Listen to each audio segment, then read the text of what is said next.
Kelsey Grammer's father was murdered. His sister was killed. He never mentioned it on set. Not once. For 11 seasons, that man made us laugh harder than almost anyone on television. But the cast around him, they were all carrying something. One lost a role to Lisa Kudrow and became iconic anyway. One came out as gay while playing TV's most obnoxious womanizer. One never acted again. I found all of it. And I promise you, the real story is better than anything that aired. Number 1. Kelsey Grammer as Dr. Frasier Crane. You probably remember that voice before anything else. Precise, warm, a little self-important. Kelsey Grammer was 38 when Frasier premiered in 1993, and he would go on to play that character for over 2 decades across 3 different shows. That alone is remarkable. But what I found during my research was darker than I expected. Before Frasier made him a legend, his life had been shattered. His father was murdered. His sister was killed. 2 half-brothers died in a diving accident. And through all of that, he battled serious addiction. The cast held actual interventions on set. Now in 2026, Kelsey Grammer is 71 years old. He reprised Frasier for a reboot on Paramount Plus and was just named one of the 2026 Giants of Broadcasting. But this one genuinely surprised me. In December 2025, he and his wife welcomed his 8th child. At 70, I had to reread that line twice. Whatever you think of his personal life, the man keeps moving forward. Always forward. Number 2. David Hyde Pierce as Dr. Niles Crane. What always stood out to me about Niles was that he wasn't supposed to exist.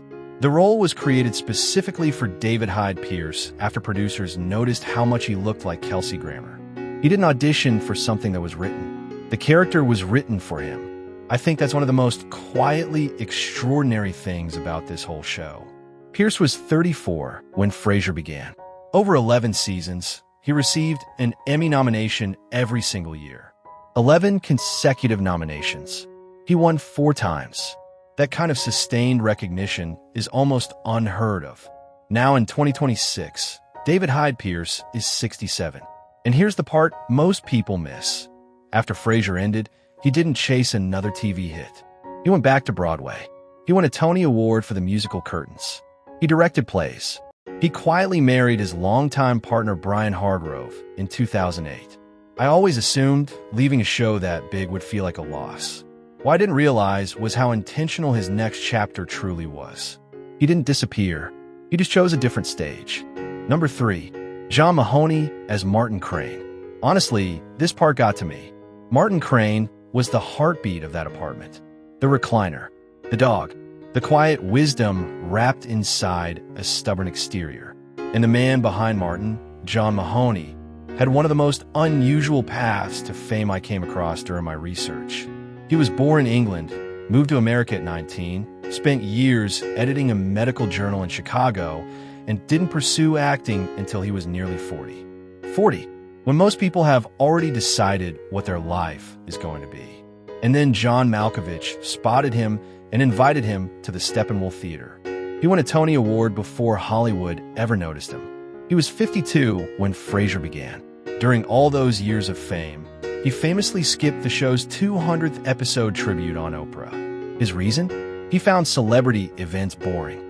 That tells you everything about who he was. Now in 2026, John Mahoney is no longer with us. He passed away on February 4th, 2018, from cancer in his beloved Chicago.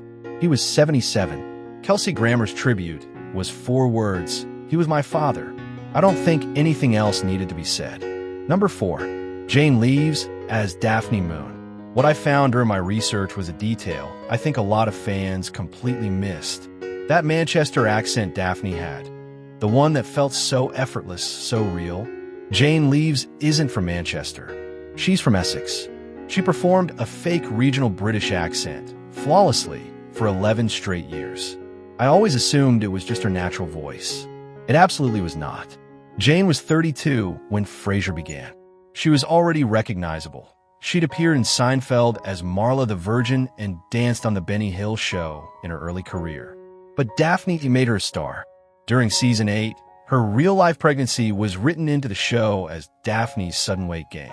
When her daughter was born at 9 pounds 12 ounces, Niles actually referenced that exact weight on screen. That kind of real life weaving into fiction, it still makes me smile. Now in 2026, Jane Leeves is 64. After Frasier, she joined Hot in Cleveland alongside Betty White, and later starred in The Resident on Fox for several seasons. She lives in Malibu with her husband, and her Frasier co-star Peri Gilpin is godmother to her children. Some friendships just last. Number 5. Peri Gilpin as Roz Doyle. When I came across this detail during my research, I had to stop and sit with it for a moment.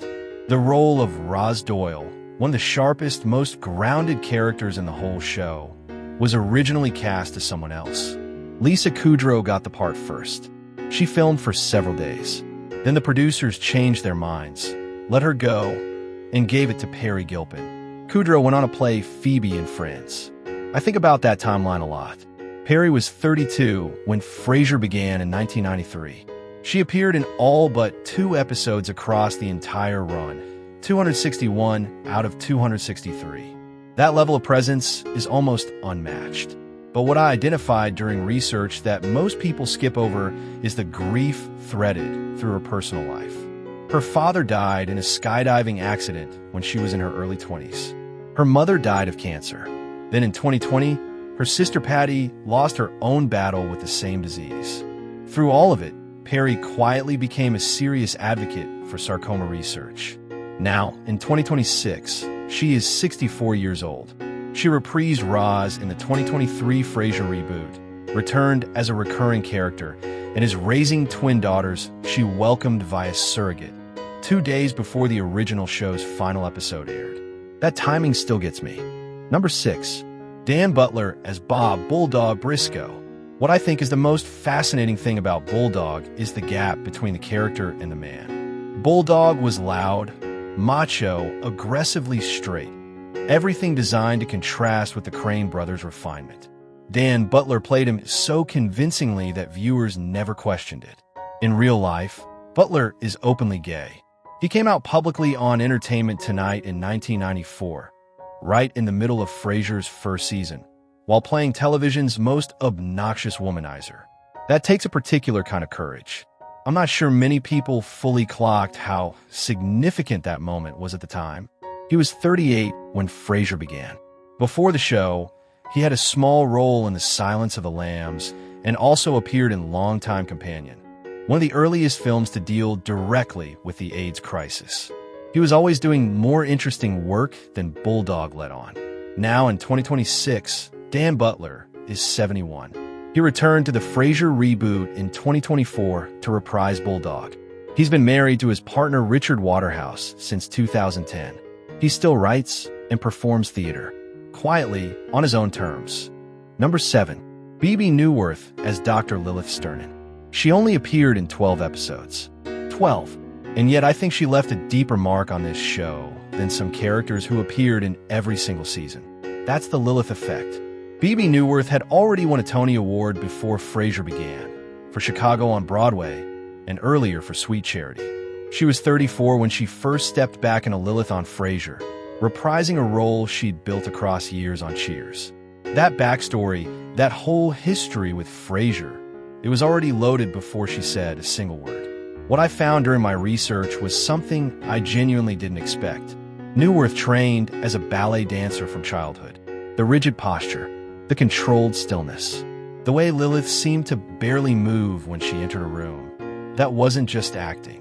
That was years of physical discipline showing up on screen. Now in 2026, Bebe Neuwirth is 57. She has continued working in theater, television, and film without pause. She reprised Lilith in the 2023 Frasier reboot. Still devastating, still magnetic. Some characters are so perfectly inhabited, they never really leave. Number 8. Tom McGowan as Kenny Daly. Here is something I kept thinking about while writing this. Kenny didn't arrive until season 6. He was a late addition, a replacement character for Bulldog's reduced role, and yet somehow, within a few episodes, he felt like he'd always been there. That kind of seamless integration doesn't happen by accident. That's a performer who knows exactly what scene needs. Tom McGowan was 39 when he joined Frasier. Kenny was warm, slightly bumbling, deeply loyal, the kind of character who could have easily become background noise. Instead, McGowan made him genuinely lovable. I think a lot of viewers underestimate how difficult that is. What I identified during research was that McGowan had spent years building a quiet but steady career in television before Frasier.